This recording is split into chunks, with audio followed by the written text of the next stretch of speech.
Kabar mengejutkan kembali datang dari instansi Polri. Setelah sebelumnya kasus polisi tembak polisi hingga tewas, kini seorang polisi di Bogor menghabisi nyawa ibu kandungnya sendiri.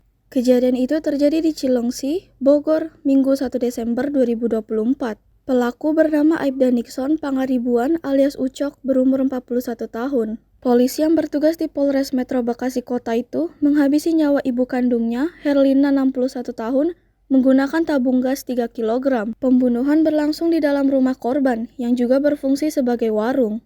Saat itu, korban sedang melayani pembeli. Tiba-tiba pelaku mendorong ibunya. Sebelumnya sudah sempat terjadi cekcok mulut antara pelaku dan korban.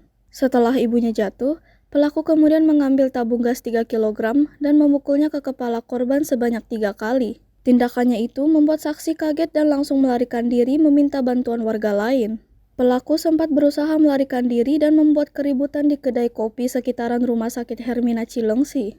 Namun, beberapa saat kemudian ia berhasil ditangkap dan dibawa ke RS Polri Kramat Jati, Jakarta Timur. Melakukan tindakan tegas, kami sudah amankan, kemudian kami melakukan penyelidikan, dan saat ini lagi sidang kode etiknya sedang dilaksanakan oleh Propam Polda Metro Jaya. Selaras penyelidikan karena hal ini sangat keterlaluan menurut saya, sehingga kami tidak main-main dan kami akan proses ini secara benar dan transparan, sehingga nanti teman-teman bisa mengawasi dengan baik.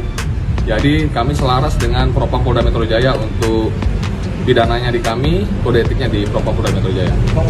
Jadi Cilengsi. Download Tribun X sekarang, menghadirkan lokal menjadi Indonesia.